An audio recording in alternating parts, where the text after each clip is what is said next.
अवधेश प्रताप सिंह विश्वविद्यालय के कन्या छात्रावास में एक बार फिर तनाव भड़क उठा।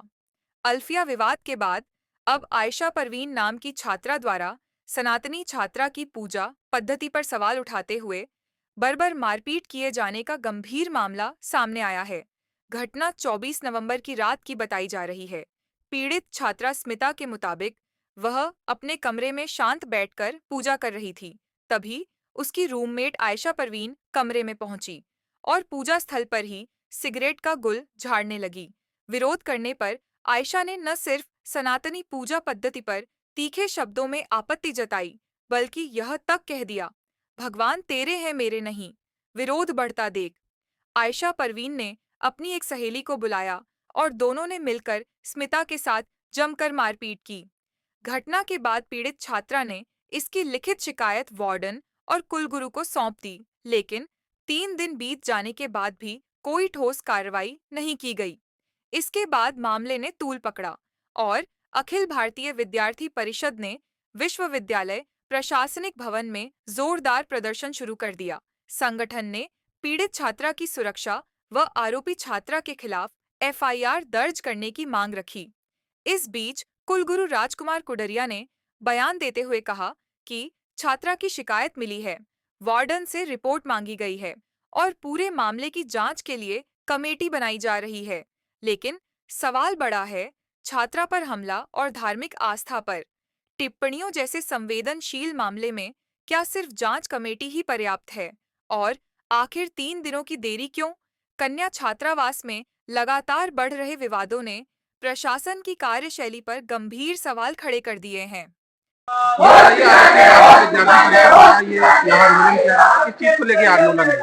आज अखिल भारतीय विद्यार्थी परिषद विश्वविद्यालय इकाई द्वारा वाम पंथ का गढ़ बनते जा रहे ऐसे अवधेश प्रताप सिंह विश्वविद्यालय, जो रीवा का एक भ्रष्टाचार युक्त विश्वविद्यालय कहा जाता है, जहां वाम पंथ का एकदम गढ़ बनाया जाने की साजिश चल रही है और यहाँ के जो कुलगुरु हैं और यहाँ के जो कुल सचिव हैं, उनके द्वारा ऐसा षड्यंत्र रचा जा रहा है कि यहाँ की जो हिंदू छात्रा बहनें हैं उनके साथ उनकी धार्मिक भावनाओं को आहत करने का कार्य किया जा रहा है, उनकी पूजा पद्धति को रोकने का कार्य किया जा रहा है।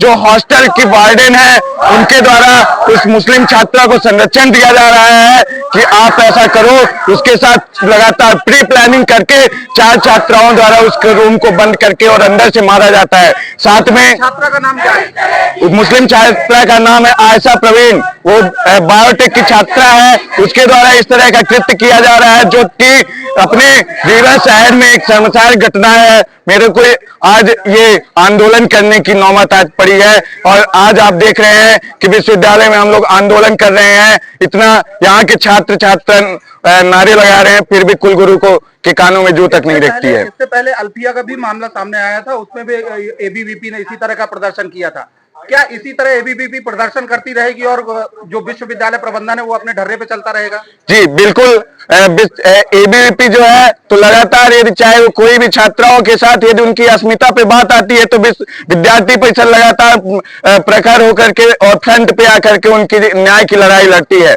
और आज फिर से उस छात्रा के साथ जब इस तरह की घटना सामने आई और अपने बॉयज हॉस्टल में एक छात्र को 2:30 बजे रात बाहर के असामाजिक तत्वों द्वारा उसके हाथ पैर तोड़ने की घटना जब आती है तो विद्यार्थी परिषद आज इस तरह सड़क पे आंदोलन करने के लिए उतारू होता है। आप लगातार आंदोलन कर रहे हैं, लेकिन जो विश्वविद्यालय प्रबंधन है इसमें कोई ठोस कदम नहीं उठा पा रहा है। आपका अगला कदम क्या होगा?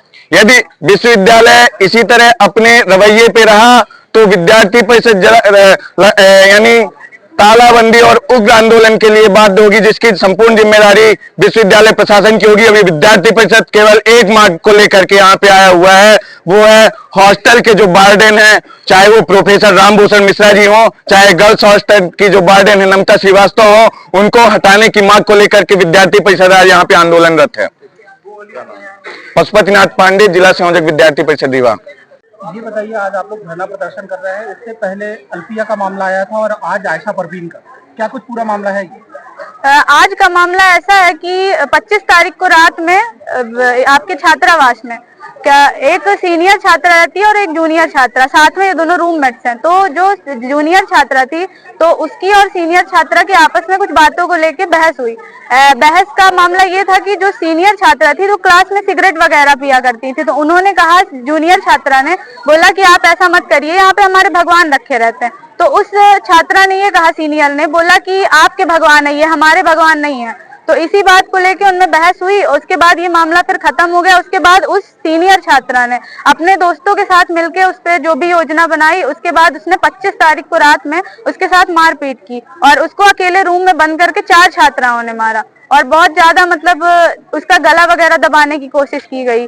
उसके बाद 2 लड़कियां बाहर से बचाव के लिए भी आई, लेकिन 2 छात्राएं जो थी उन्होंने अंदर से गेट बंद कर लिया। इस वजह से कोई रूम के अंदर एंटर नहीं कर पाया कि बीच बचाव हो। लगता है एक पंथ और संप्रदाय द्वारा लगातार सनातन को टारगेट किया जा रहा है? बिल्कुल है, क्योंकि वो अल्फिया वाला भी मामला आया था सामने, उसके बारे में विद्यार्थी परिषद ने एक्शन लिया था। यहाँ पे ज्ञापन वगैरह, आंदोलन वगैरह हुआ था उस समय भी, और इस समय भी जो ये मुद्दा आया है तो इसी वजह से है, क्योंकि कहीं ना कहीं उन्होंने वो बोला, उसने ऐसा बोला कि तुम्हारे भगवान है, हमारे भगवान नहीं है, और बाकी भी जो भी बातें हुई हैं तो यही सब लेके है।